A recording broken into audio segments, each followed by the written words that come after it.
날마다 쓰는 나의 신앙일기 TV 데일리 큐티 나무향기입니다. 오늘 함께 묵상할 성경 본문은 마태복음 24장 1절에서 14절입니다. 예수께서 성전에서 나와서 가실 때 제자들이 성전 건물들을 가리켜 보이려고 나아오니 대답하여 이르시되 너희가 이 모든 것을 보지 못하느냐? 내가 진실로 너희에게 이르노니 돌 하나도 돌 위에 남지 않고 다 무너뜨려지리라. 예수께서 감람산 위에 앉으셨을 때에 제자들이 조용히 와서 이르되 우리에게 이르소서 어느 때에 이런 일이 있겠사오며 또 주의 임하심과 세상 끝에는 무슨 징조가 있사오리이까? 예수께서 대답하여 이르시되 너희가 사람의 미혹을 받지 않도록 주의하라. 많은 사람이 내 이름으로 와서 이르되 나는 그리스도라 하여 많은 사람을 미혹하리라. 난리와 난리의 소문을 듣겠으나 너희는 삼가 두려워하지 말라. 이런 일이 있어야 하되 아직 끝은 아니니라. 민족이 민족을 나라가 나라를 대적하여 일어나겠고 곳곳에 기근과 지진이 있으리니 이 모든 것은 재난의 시작이니라. 그때 사람들이 너희를 환난에 넘겨주겠으며 너희를 죽이리니 너희가 내 이름 때문에 모든 민족에게 미움을 받으리라.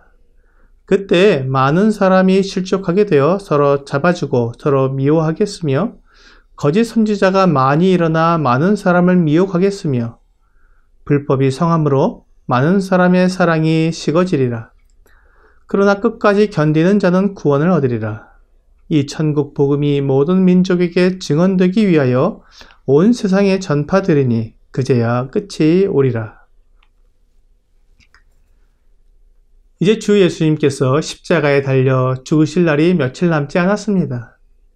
하지만 제자들은 그것을 알지 못한 채 여전히 이 땅에서 눈에 보이는 것들에 관심을 가지고 있는 모습을 보이고 있습니다. 예루살렘 성전에서 나오는데 제자들이 성전 건물을 가리켜 보이며 그 웅장하고 멋진 모습을 말하고 있습니다. 하지만 주 예수님의 눈에는 이 성전이 다 무너뜨려지며 이스라엘이 완전히 멸망하는 처참한 모습이 비춰지고 있었습니다. 그래서 제자들에게 성전의 돌 하나도 돌 위에 남지 않고 다 무너뜨려지게 된다고 말씀해 주셨습니다. 이 말을 들은 제자들은 매우 심각해졌습니다. 그래서 성전에서 나가 감람산에 앉으셨을 때 주님께 물었습니다.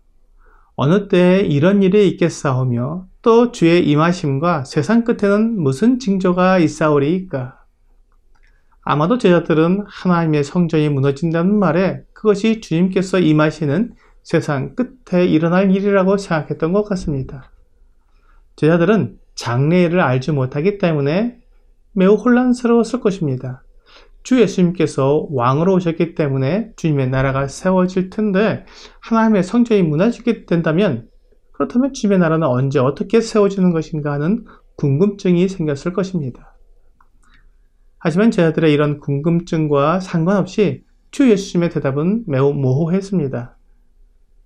하지만 주 예수님은 제자들이 오해하고 있는 성전이 무너지는 때와 주 예수님의 재림이 시기적으로 다르다는 것을 분명히 말씀해 주고 계신 것을 보게 됩니다. 주님께서 제자들이 오해하고 있는 것은 풀어주시지만 주님의 다시 오시는 때에 관한 가르침은 알려주시지 않았습니다. 그 때와 시기는 하나님 아버지께서 결정하는 것이지 아무도 그것에 대해서 말할 수 없는 것입니다.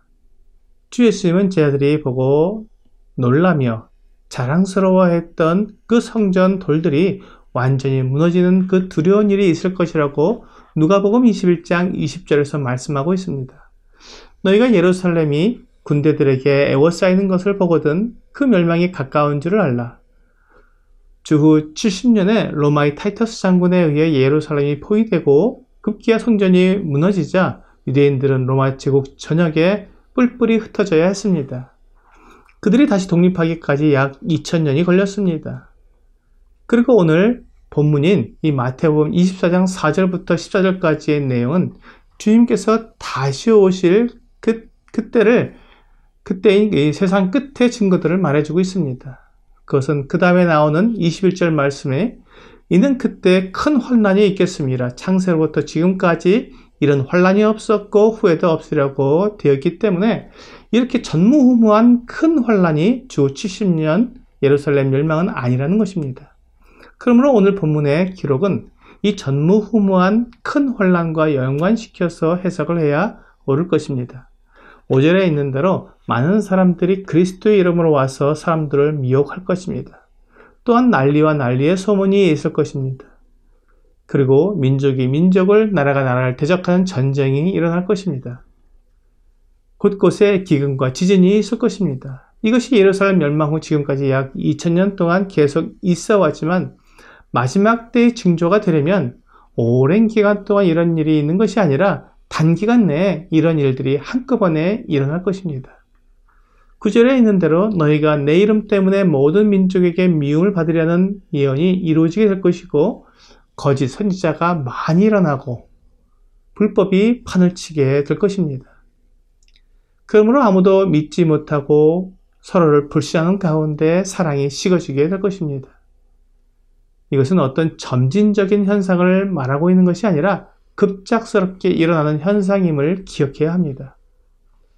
마지막으로 14절은 이 천국 복음이 모든 민족에게 증언되기 위하여 온 세상에 전파되리니 그제야 끝이 오리라고 말씀하고 있습니다. 주 예수님께서 이 땅에 오시기 전에 바로 이런 일들이 일어나게 될 것입니다. 그래서 요한계시록에 이마에 인맞은 14만 4천 명의 이스라엘 사람들이 모든 민족에게 천국 복음을 전하는 전도자로서 일하게 될 것입니다. 그들의 전도를 통해 많은 사람들이 주 예수님을 믿게 될 것입니다. 그렇게 될 때 비로소 주 예수님께서 이 땅에 임하시게 되는 것입니다. 오늘의 적용 질문을 보겠습니다. 내가 주목하는 것은 세상의 아름다움인가요? 아니면 주님의 다시 오심인가요? 성경은 분명히 이 세상의 것들은 잠시 있다가 사라지는 안개와 같고 들에 핀 꽃과 같다고 말씀하십니다. 그렇기 때문에 우리는 세상의 일시적인 것을 바라보기보다는 영원한 나라, 하늘에 소망을 두고 살아야 한다고 말씀하십니다. 주 예수님이 재림하시게 되면 이 세상은 끝이 날 것입니다. 그때 세상 것을 위해 살던 사람들은 모두 후회하게 될 것입니다. 그들이 추구하던 모든 것이 다 사라져 버릴 것이기 때문입니다.